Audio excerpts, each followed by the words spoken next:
Então, agora nós chegamos aí na alternativa de letra C, tá bem? Eu alterei ela do exercício que estava disponível na internet, na lista de vocês, para nós termos um desafio aí de, enfim, montar uma regrinha de 3 nesse exercício, certo? Então, vamos lá. 1 mol de zinco metálico reage com excesso de ácido clorídrico, produzindo hidrogênio. Beleza? Primeiro passo, escrevemos e balanceamos a nossa equação. Primeiro e segundo passos. No terceiro passo, então, vamos identificar o que pede o problema. O que o problema está relacionando para nós aí? Zinco com cloreto de zinco, certo? Do meu balanceamento, eu sei que eles reagem na proporção de 1 para 1, beleza? Agora, está relacionando quais unidades a respeito dessa substância? Está relacionando mol de zinco com massa de cloreto de zinco. Eu sei uma relação entre mol de zinco e massa de cloreto de zinco, por quê? Porque o meu próximo passo me diz para eu relacionar o mol com os valores da constante de Avogadro, para então descobrir aí a proporção a partir do que o problema está pedindo. Então, o problema está relacionando mol de um com grama de outro. 1 mol de zinco forma 1 mol de cloreto de zinco. E qual que é a massa molar de 1 mol de cloreto de zinco?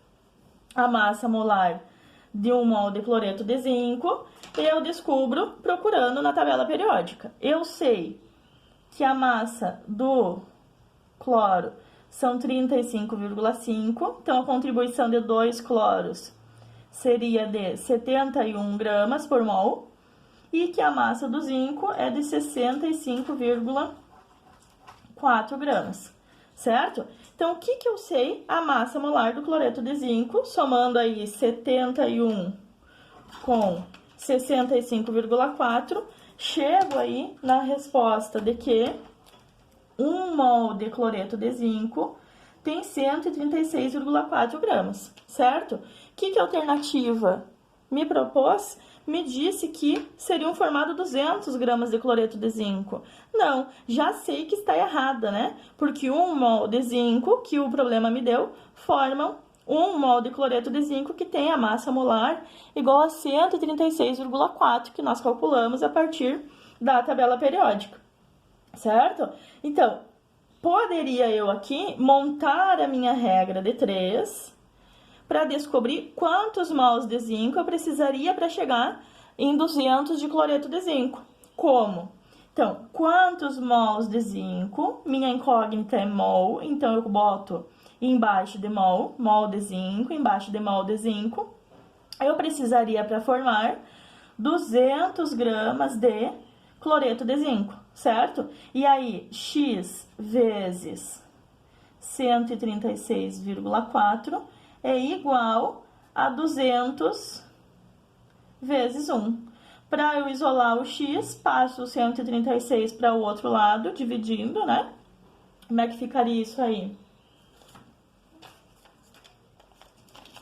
Então, cheguei aonde aqui, ó, em x vezes 136,4 igual a 200 vezes 1. 200 vezes 1, já sei que são 200, né?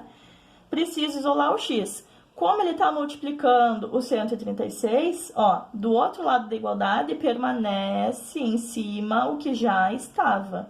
O que vai mudar de lugar é o que acompanha o x. Então, se está multiplicando, vai passar dividindo, certo? Meu x aí, para eu descobrir quantos mols de zinco eu precisaria para formar 200 gramas de cloreto de zinco, seria igual a 200 dividido por 136,4, que me dá aí uma resposta de 1,46. Então, para eu formar 200 gramas de cloreto de zinco, precisaria de 1,46 mols, certo?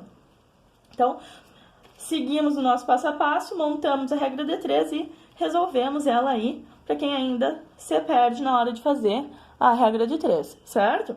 Agora, a alternativa de letra D. A reação é de oxirredução? Não sei, Lara. Como é que eu descubro se a reação é de oxirredução? Preciso pensar no NOx de cada substância presente, certo? O que eu já sei aí de antemão? Que a substância simples, a substância que tem um elemento só na sua composição, o NOx dela é sempre zero, lembra? Não tem ninguém que queira puxar ou doar elétrons, né? Os dois querem ou receber ou doar na mesma proporção aí entre o hidrogênio, entre os dois hidrogênios e entre os átomos de zinco. Então, o NOx é zero. Substância simples, NOx zero. Agora, o HCl, eu sei que é um ácido. Então, a carga do meu hidrogênio aqui é mais 1, certo? Por consequência, se tem só um cloro, a carga, o NOx do meu cloro é menos 1, certo? Agora, aqui no cloreto de zinco. O zinco, na nossa regra de NOx, eu sei que o NOx dele é fixo e vale mais 2, certo? Se fosse um metal alcalino, eu saberia, grupo 1, né? NOx mais 1 sempre. Grupo 2, NOx mais 2 sempre. O zinco entra nessa regra porque a gente sabe que o NOx dele é fixo. Embora ele não seja alcalino terroso, a carga dele é sempre mais 2. Em consequência aqui, se eu tenho 2 cloros, eu sei que a carga do meu cloro não mudou. Não mudou a carga, Lara, então não é claro que é. Olha aqui, o zinco foi de 0 para mais 2. Aumentou o NOx. Se aumenta o NOx, a gente sabe que ele oxidou. E o hidrogênio foi de mais 1 para 0. Diminuiu o NOx, então ele reduziu. É uma reação de oxirredução. Lá na alternativa E, ele falou assim, ó, a reação acontece mais rapidamente se a gente utiliza zinco em pó? Sim. O que acontece, ó? Quando nós falarmos de velocidade das reações, nós vamos ver que a superfície de contato, ela aumenta proporcionalmente à velocidade da reação. Como assim?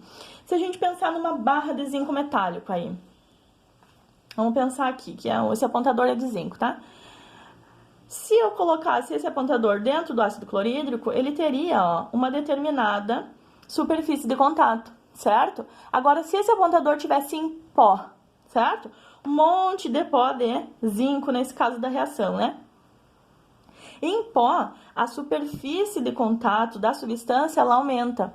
Se aumenta a superfície de contato, aumenta a possibilidade do hidrogênio reagir ali, né? Do hidrogênio ácido, no caso da nossa reação, certo? Então, aumentou a superfície de contato, aumentou a velocidade da reação.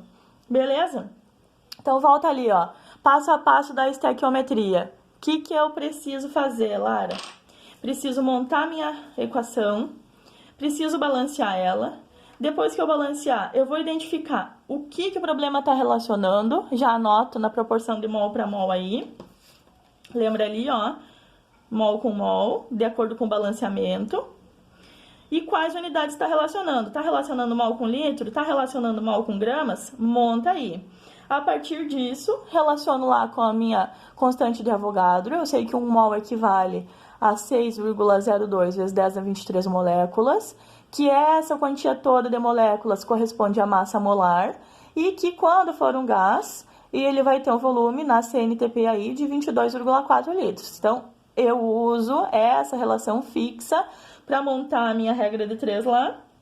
Montei a regra de 3, preciso resolver ela. Certo? Então, é isso aí. Uma ajudinha para quem estava ainda perdido em estequiometria. Espero que seja útil. Um abração. Até mais.